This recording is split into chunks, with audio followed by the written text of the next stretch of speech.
Hello and welcome back to the number one podcast in the sport where Bam Rodriguez delivered a total solar eclipse. And what do you do? It's tricky. Now, I could allow my personal feelings to dictate the color and the shape of this episode. But none of you went through what I went through. So it's not fair on you guys for me to do that. So the important thing to do, and I'm probably going to break this up into two parts because we've got to do a deep dive on the Matchroom show on Saturday because I think there's some themes in there that bear teasing out. But I also want to talk about the fight in and of itself because fights like that are really, really interesting, right? Because when I think of a unification fight, my expectation is one of two things. We're either going to get a knockout where we go, oh my God, how did that happen? Yeah? That sort of dramatic moment of just, whoo, which we got with Joshua versus Ruiz 1. Or I'm expecting a 115-113, which justifies two champions fighting each other to unify the belts. That's really what you expect in a unification. If a unification goes 116, 112, 117, 111, 120, 108, or whatever it is, if it goes that way, then we're just like, why did we stay up? So if we go back, and I was asked my opinion on this fight, and my answer back was, I'd like Sonny to win because I think it's good for British boxing. And I said the fight would turn on this very thing. Could Bam Rodriguez anticipate and shut down Sonny Edwards' escape routes? Because many have tried and many have failed. In fact, some didn't even try because they didn't understand Sonny has pretty standard escape routes. And so that was always the question for me. If Bam could do that, I felt Sonny would have to fight him. And I didn't believe that was something Sonny was willing to do or would be good at. They were just my views as someone who's watched a lot of boxing. That's how I felt on Friday. And if you've DM'd me, you'll know that what I'm saying is true. So, come fight time, I expected to see Bam trying to set traps for Sonny trying to anticipate those traps and not falling for them. And then I think most people expected it to be quite a technical fight, nip and tuck. And I thought we'd end the fight going, it depends entirely on what you like. Now what we got was completely different. That was an ass kicking. That's the definition of slowly having your pants pulled down, slowly being bent over the table, slowly having your wrists tied to the table legs, and slowly having a broom handle inserted. Metaphorically speaking, not literally. I wouldn't wish it on my worst enemy. That was a unification fight where it looked like those two guys weren't on the same planet. I don't believe Bam Rodriguez got out of third gear at many points in that fight. I think Bam Rodriguez was comfortable. It looked like Bam had seen everything before. And where he wasn't sure, he just didn't take a risk. It's one of those performances, and the reason I'm going to praise Bam above all else in this episode is when you're truly elite, you do what you want to do when you want to do it. And Bam was able to do that and Sonny wasn't. That's what makes Bam elite, because at that level, at that unification level, Bam Rodriguez was able to do what he wanted to do when he wanted to do it. Sonny Edwards couldn't. And once you get those dynamics, the fight's no longer competitive. Because now it's just a question of, does Bam stay disciplined enough to then retain the control he has? So when we break it down and we look at what we really saw on Saturday night, I'll call it the ladder approach. The way you get to the top of the ladder is by starting at the bottom. And I know it sounds obvious, but, people can forget these things. So it's important to make sure the ladder's stable. And, as you go up the rungs, you test it for stability to make sure you're still okay. And if you go and watch the first 3 rounds of it, Bam's got this gift, and I like this, of looking like he's going to rush in, but he only commits one step. Yeah. So Bam Rodriguez will retreat. You will come after him. Then he comes forward, but you think he's going to come all the way back in to regain the territory. No, he doesn't. Step forward, assess. Step forward again, assess. Once he's confident that he's got the pattern figured out, then he comes after you. Makes it incredibly hard to read because you don't know when he's going to come in, because it's never after a set sequence. But his ability, that clarity under pressure, you can't explain to someone, because Sonny's not a donkey. Sonny's not a guy that's new to this. And so for Bam to post up as a southpaw and go, the best thing for me to do here is not to overcommit.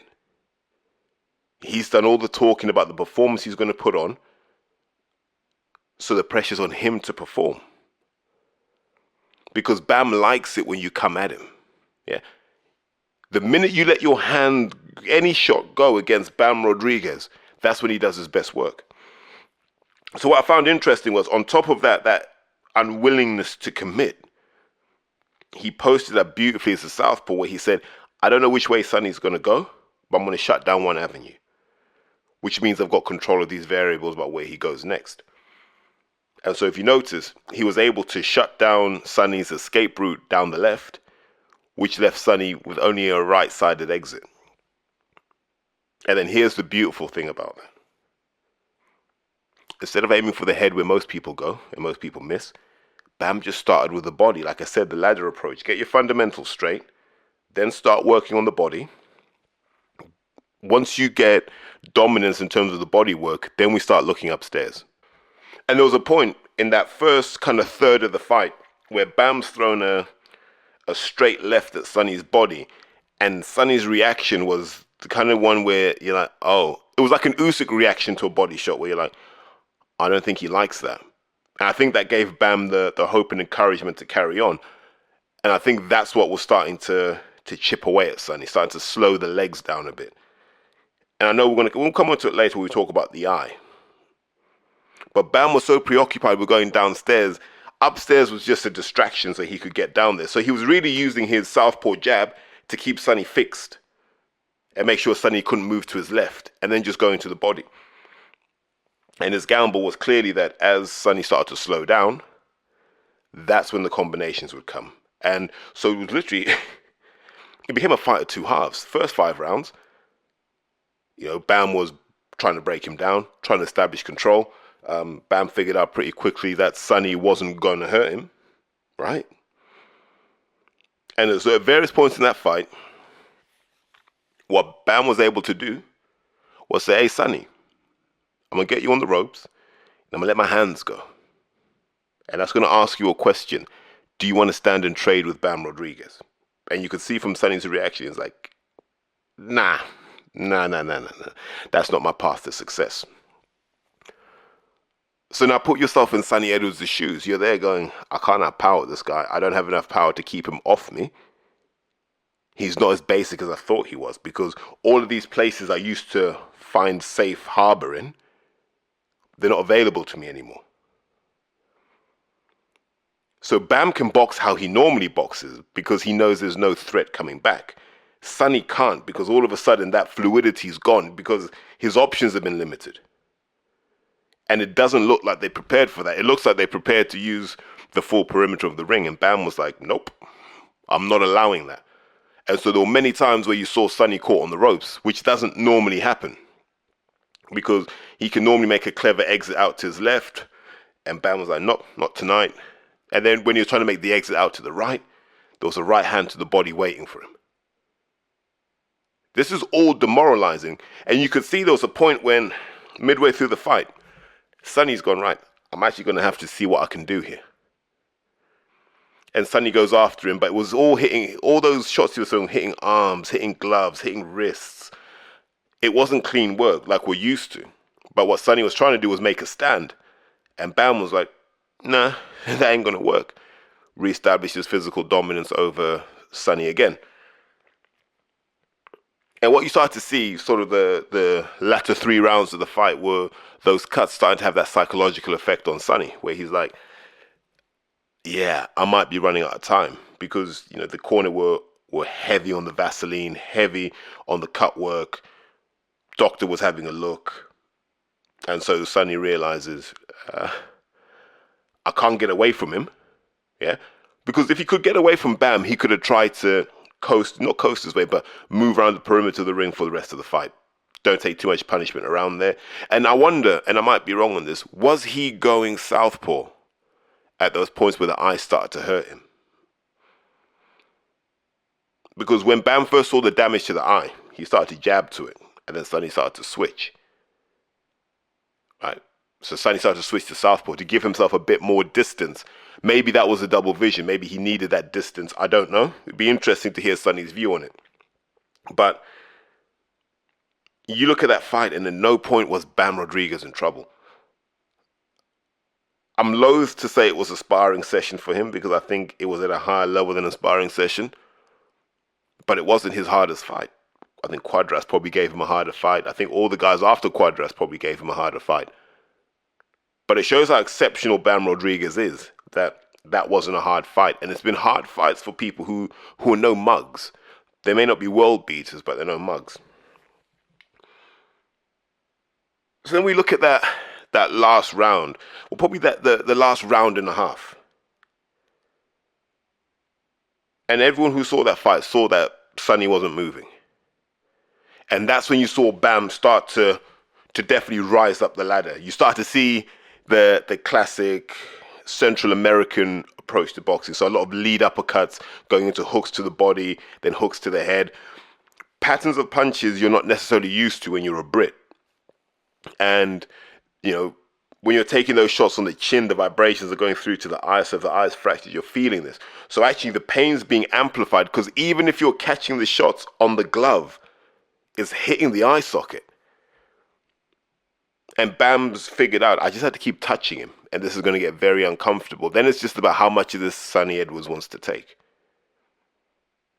And you watched it through round 9. You're like, okay, this is... the end is nigh, is how you felt. But Sonny getting dropped was probably the biggest surprise for me. And probably a sign of how much the fight took out of him. Because he got dropped folding in. Like Prograis did. Prograis got dropped against Haney for the same thing. I might talk about this in part 2 because I didn't talk about Prograis and Haney. But when you get caught not even necessarily folding in, but slipping in against someone of the opposite stance to you, you open up the opportunity for a straight shot or an uppercut to get you. Now, if you're Sonny Edwards and you're on full speed and full confidence, you can do that and get away with it. At that point in the fight, he couldn't, and he got dropped. And people say it was the first time he's been dropped in his career. I think it's the second time he's been dropped. I swear Marcel Braithwaite put him down as well. But you see, when Sonny got dropped, and I just had this flashback, there was a point in the fight. Does anyone remember what round it was? If you do, feel free to tell me. Sonny Edwards has gone to retreat. And thinking that Bam Rodriguez would just come in after him, he's thrown a check hook, and it's a complete air shot. Like, the punch is about 18 inches away from Bam Rodriguez. You imagine you're talking about a unification fight, and Sonny Edwards was so far off. You can watch it. Like, that will become the gif. That will be the gif of the whole fight, was Sonny stepping back, throwing a check left hook into thin air. And when he was down, he probably remembered that and gone, I've been put down, I've been outskilled, this guy's chopped my body to liver, I might have a fractured eye socket, I'm cut over both eyes, this guy's a level above. And that's a chase thing and a hurtful feeling to realize you're not the best in the world. And at the end of that fight, when people say Sonny quit, it's a hard one to talk about. We'll come on to that in a second, but I can imagine he was sat in that corner between rounds, and it's dawned on him that Bam Rodriguez is on a completely different planet to him. And that if this fight happened 100 times, he may win 1. And that will be Bam on a bad day. And he remembers that he air shotted, he got put down, like he had his body battered, And he's probably just gone, I ain't even winning this. I could go the next few rounds and not get touched, and I still can't win this fight. And I don't think, people say if someone quits, I don't think it's about quitting. I think it's just like, what's the point? That's what I felt like Sonny was just showing us, like, what's the actual point? And we all have very strong views on these things. But I don't know what it's like until you've been in that position. Have I been in similar? Yeah.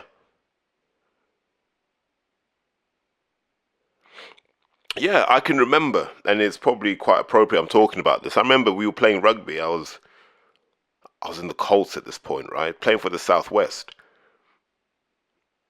And like you play Eastern counties and stuff.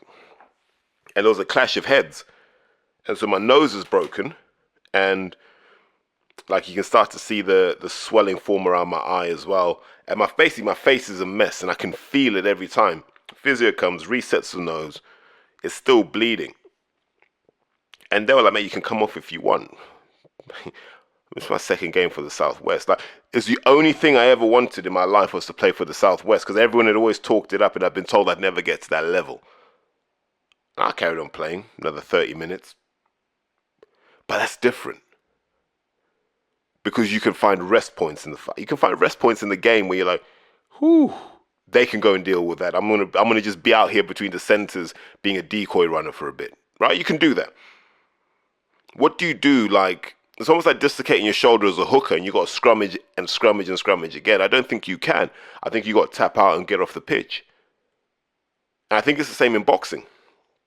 If you've got a fractured eye socket, the double vision thing doesn't necessarily bother me. I've boxed with double vision in my right eye from day one.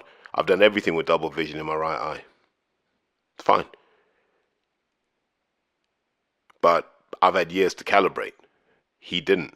He was used to being Sonny Edwards. And all of a sudden he realizes how dangerous it is. I think the last round and a half, those punches were starting to get to him. And I don't think Sonny was scared of Bam.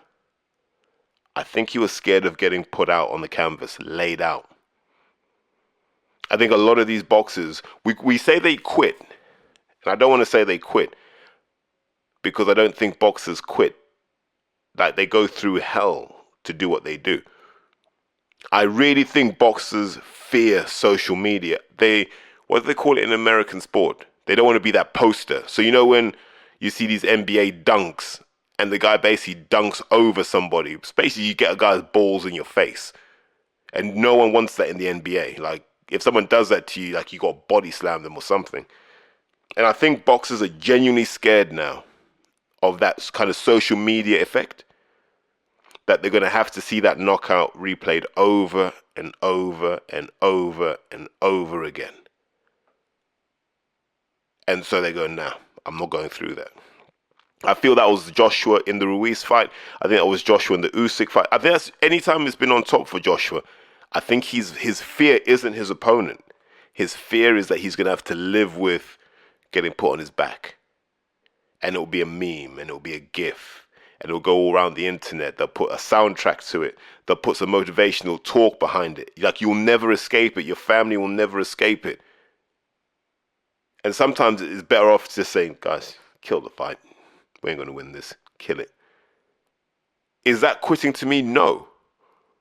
It's more a sad indictment of where we are as a society that we're in that position.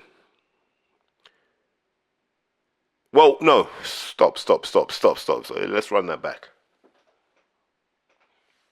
There are some people, for me, who get a rough time on social media, considering they don't do a lot on social media. I put Joshua there as well. And I've always said Joshua pays a heavy price for being associated with Hearn. Because Hearn can be an arsehole on social media. Often is. In fact, in anything he does, he normally is. And so Joshua suffered for being there. Joshua's rarely on social media. Like, he got roasted so badly after that speech he made in Watford. You haven't seen him since. Right? I feel for him. But there have been others historically, and I hope this doesn't kill my CBD endorsement, but Anthony Fowler was a good example. Before Scott Fitzgerald, his Twitter was unbearable. Post Scott Gerald, completely different man. Quite likable now, actually, and you wish him all the best with the CBD business because you can see him really grafting at that. So I've become an Anthony Fowler fan since that defeat. But we can't talk about this fight and this defeat without talking about Sunny Edwards on social media. And I think it's fair that we do that. So initially you can defend Sunny and you can say, well, actually, Sunny only claps back at people who go at him. But I don't think that's true.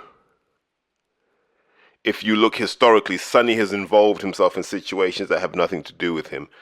Go back to, what was it? It was Amir Khan versus Terence Crawford.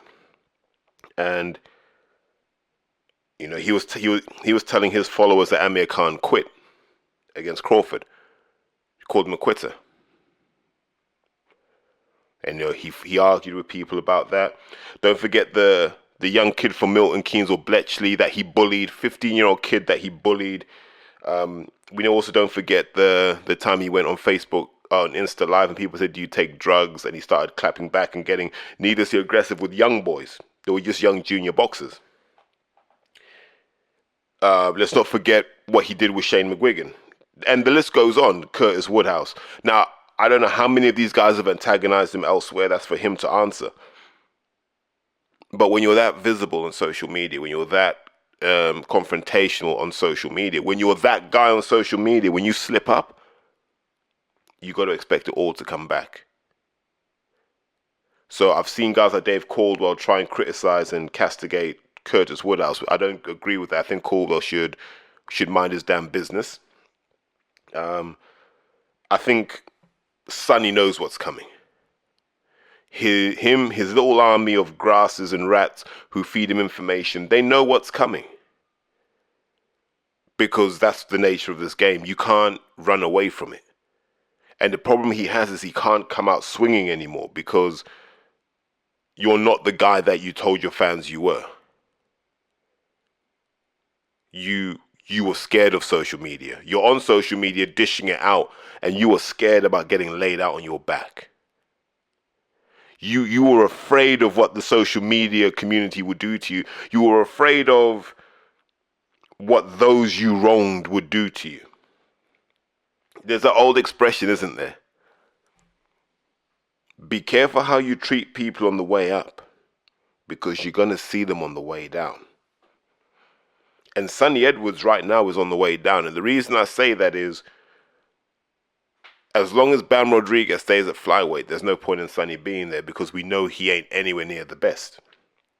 Bam can go to 115 and he'll be fine. And then what do you do with Sunny? You put him in with Galal? I think Galal might do a lot of damage to him too. So what do you do with Sunny? You know what I mean? There aren't many little guys that Sunny hasn't fought in this country, so there's no money in it there. And what we saw yesterday is if he does go up to 115, it might be worse for him. So what do you do? Hopefully this means Sunny will now understand that the world is different when you've taken a loss. The world is different when you're not Superman. The world is different when you've got to take 60% less money to box again. Those people that followed you when they thought you'd be undisputed and unbeaten and you'd be this guy that would do everything they imagined their superhero would do. That all differs when the fight gets stopped with you on your stool. There was no stool, and no one's been able to explain where the hell the stool was. And it was weird, wasn't it? Because he's so small that I thought he was sat on something. I didn't realize he was stood up until like round 4 or 5. That's insane. But just back to that point.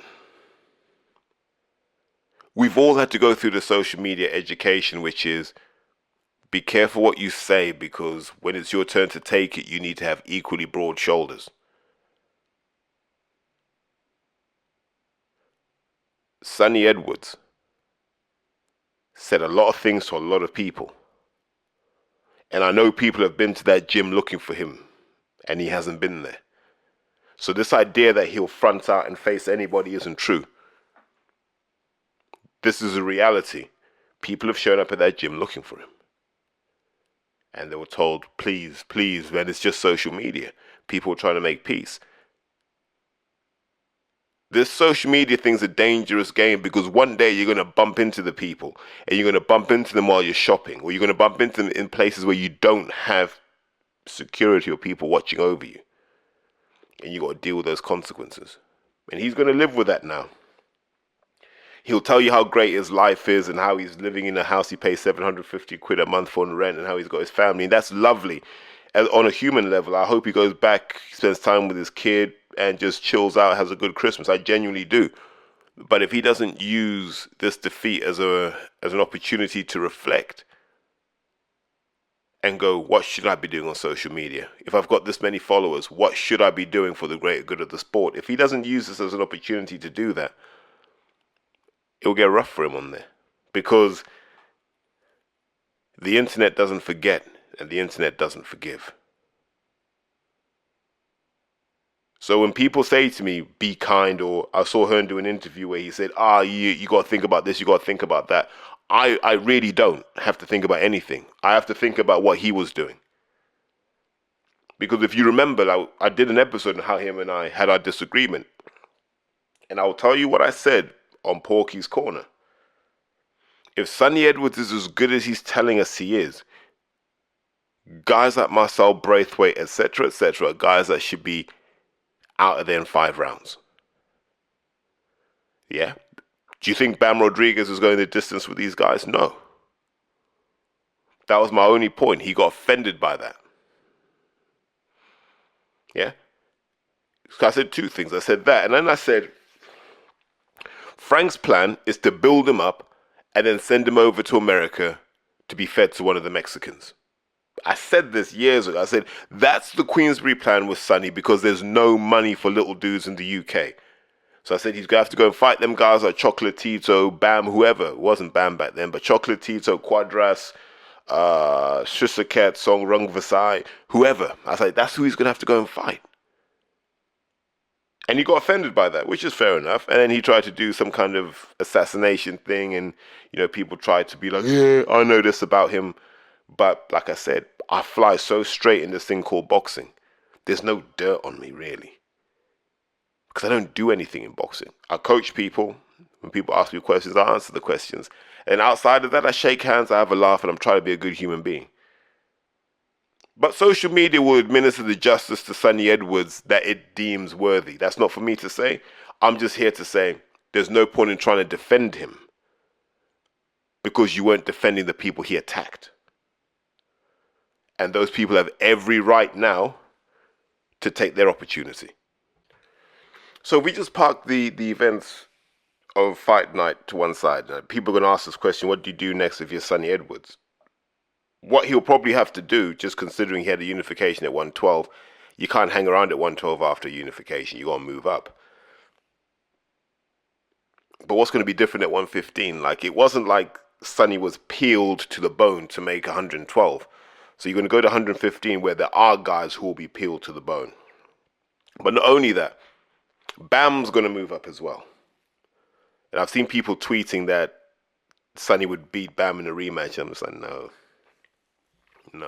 There's no guarantee that I'll ever be the same again, by the way. History's telling us that eye problems tend to linger. If not physically, then psychologically, those eye problems tend to linger. Whatever he does is up to him, and I wish him all the best. I genuinely do, because he's a character in boxing. I'd like to see him mature and evolve 100%, but you wish him all the best. He's just got to take his licks right now. And once he takes his licks, Conor Ben's finding this out. If you don't take your licks, if you run away, you hide, the licks are just going to wait for you. It's coming. So if he takes it, fair play to him. Allow these guys like Curtis Woodhouse to have their moment. They've waited. Porky will have his moment. They've waited, and they deserve to have their moment. So I have no issue with that at all. I do want to talk about just this wider issue around British boxing, because Peter McGrail, it looked like Peter McGrail got hit with an SA-80 round, man. He looked like it. It looked like he got hit with a Tomahawk missile. Now, people say to me, he's only young, he's 8-1. Peter McGrail's 27 years old. In his ninth fight, he got knocked the F out in his ninth fight by a guy who in American terms is a club fighter. And I took two things from that fight. One, Peter McGrail had no idea what to do against someone who was punching with him. Whatever that guy's name was, I nearly called him Oshaki Foster.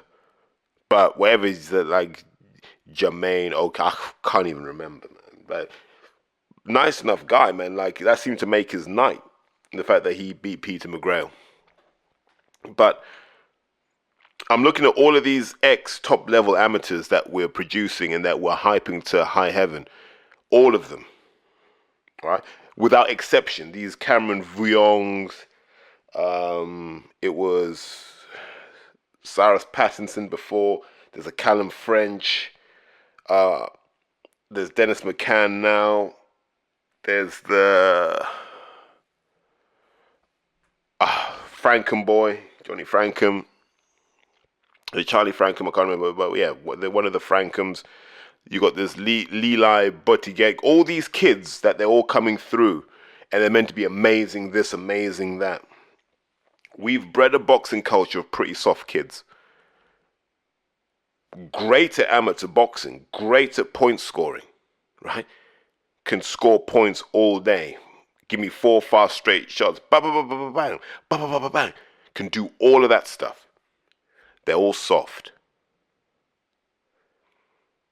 The kids you see in gyms that are real gorillas, the kids you see in gyms that are actually taking heads off in sparring and in competition, never bubble up to the top because GB don't like it. GB are paid or they get funding based on medals. They win medals based on points. I don't care what anyone says, the clicker system's never really died in amateur boxing because they don't reward people who rip to the body. So it's still about headshots and scoring points. That's why they talk about scoring points. Yeah, keep scoring points, mate. Why would you say that if there are no points? Because everyone understands the judges are still on that clicker thing in their heads. And so what that's done is, and I've said this on numerous occasions, is created a group of people who can score points but can't fight. And then if you bubble down into gyms, you walk into gyms and gyms are full of really nice kids from nice families. Some kids are getting dropped off in Mercedes SUVs. Some kids are getting dropped off in Range Rovers for boxing. I've met children of gangsters, right? And kids getting dropped off in a Bentley. And the old man may have been tasty, but I'm like, your kid's not you. Whatever your DNA is, great, fantastic. But your kid's not growing up in the same Deptford streets you did. Your kid's never going to be what you were. Your kid's soft. I've had to say this to people. Kids are soft now. That's why you're seeing all of these decorated amateurs getting beaten up and bullied. Because we select soft kids. We select soft kids because we've got a lot of soft coaches. In no other sport would I get the hard time that I get for the things that I say. Because I don't say anything controversial. Everything I say, I believe. But we've got a generation of kids who can throw 1-2s, 1-2 hooks, but if the going got tough, they check out. And if the going got tough, their parents would pull them out of boxing immediately. We stopped looking for the troubled kids. We stopped looking for the kids who had something to prove. We stopped looking for the kids who genuinely put it all on the line. We don't go to the estates anymore. We don't go to the Winstanley. We don't go to the Patmore. We don't go down to the remnants of Angeltown and Myersfield. We don't go down to the Nightingale. We don't go to Broadwater Farm fishing for these kids who just want a way out. We don't go to the Alton. Do you know what I mean? We're no longer in places like Skelmersdale. We're no longer in places like Bootle. We're no longer in places like Chapeltown and Leeds. We're no longer in places like St. Paul's and Bristol. We don't go to Cardiff Bay anymore looking for talent, for kids who want to find a way out of their situation. We don't go looking for them anymore. We just allow whatever comes in. And it's normally people who've got the 5 or the 10 to train. That already excludes a big demographic of kids who go on to do something. My ideal scenario is give me a kid that's had a few street fights, won them. And let's build from there, because I ain't got to teach that kid how to fight. That's why our boxers are soft. Soft inputs are giving us soft outputs. Go all the way. Heavyweight. Supposedly the greatest heavyweight. Got put down by Steve Cunningham. It got put down by Francis Ngannou. Was too scared to mix it up with Vlad, as old as he was. Our next best heavyweight. Stopped by a short, chubby Mexican who just wanted it more. And since then hasn't been willing to trade with anyone apart from like Robert the Granddad Helenius. And Kubrat the even older Granddad Pulev.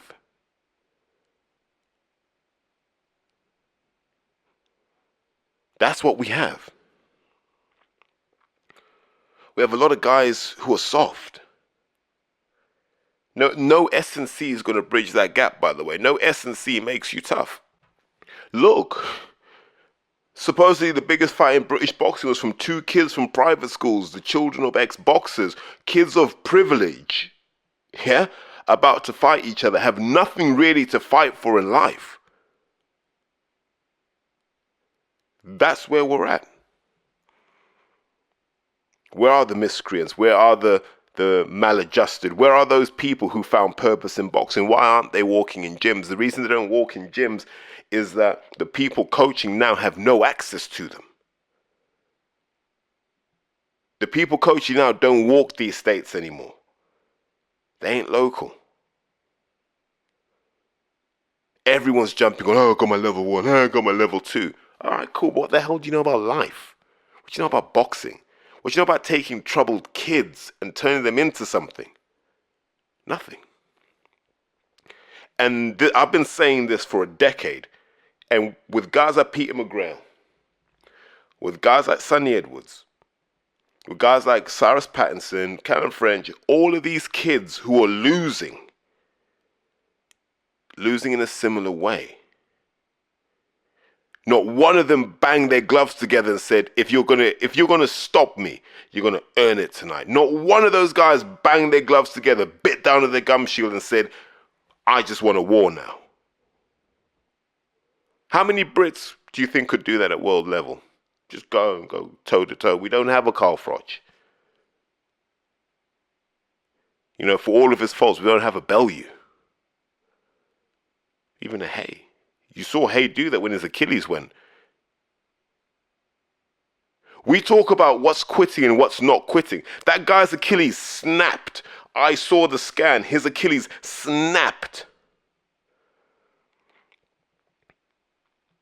And he fought on until he literally couldn't stand. So when I talk to my friends and they tell me that these 2 men are warriors, and I say, what is your definition of a warrior? Because the benchmark is a warrior does what David Haye did when his Achilles snapped. That's what a warrior does. Anything below that, you're not a warrior. Now, does that mean I'm saying I want people to sustain brain damage? No. What it does mean is that has to be our benchmark. You have to have that capability in you for us to buy your tickets, for us to believe in you. It's heartbreaking that so few do. We see it more in the women's game. Shouts out to Ebony Bridges. We see it more in the women's game than we do in the men's game. Because quitting's become cool. But only in that GB setup has it become cool. If you look at all the people we've said quit, who are Brits, they've all been part of that GB setup, right? Seems a fair point to end it. Peter McGrail's 27 years old. There is no maturation. There is no learning on the job when you're 27. These are your peak years, my friend, and you're 8-1. It's over. It's done. You waited too long, my friend. Them's the breaks. Bam Rodriguez, unified champion at 23. How is Roberto Garcia? And let's actually take a second to praise Roberto Garcia. Living proof that if you give him someone talented, brave, and willing, he can make magic. Let's never judge him by that Joshua experience, because as he said, he never had a chance to impose his training ideas on him. So credit to Roberto Garcia's Boxing Academy, another guy they've churned out. And you're looking at Bam Rodriguez at 23, and here's something I can guarantee. He was sparring grown men at 15. You'd never get that here. So I'm going to say this again. The problem we have with our sport in this country is the people that run it. You shouldn't have amateur gyms and pro gyms. And you definitely shouldn't have it in London where it's so expensive to get property. My ideal scenario, if you gave me money to have a gym, I'd have a gym. And in that gym would be pros and amateurs. The pros would obviously train in the daytime because it's their job, and the kids would come in the evening. Now, there'd be some crossover at various points, but that would be good. Because if you're sparring, let's say you're an 85 kilogram kid and you're 16.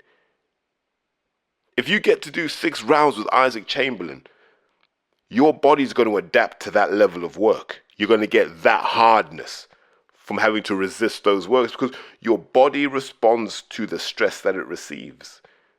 There's a difference between getting hit by another 16-year-old and getting hit by Isaac Chamberlain. That's how you get the toughness. That's how you've traditionally got the toughness. That's why we talk about apprenticeships. In any field of life, your apprenticeship is about being around the older guys to learn from them. You don't learn from your peers. And until we fix this artificial and redundant distinction between an amateur and a pro gym, we're going to keep producing these papier-mâché boxers. I wish it were different, guys, but the decline is real, and it will carry on until we get our youngsters getting hit by tough, seasoned old veterans who know just enough pressure to apply to help you grow and develop. Man, on that note, let me tap out on part 1, man. There'll be a part 2 to follow, but that we'll talk about other stuff. Might be the last thing I do before Christmas, even before New Year, because I could do with a break. But, guys, as always, take care, and I'll catch you on the other side. Porky's Corner is proud to be sponsored by Spartan Site Solutions. They are specialists in civil engineering and demolition contracts for the construction industry. Interested parties should visit their website or contact Porky's Corner for a referral at porkycorner@mail.com.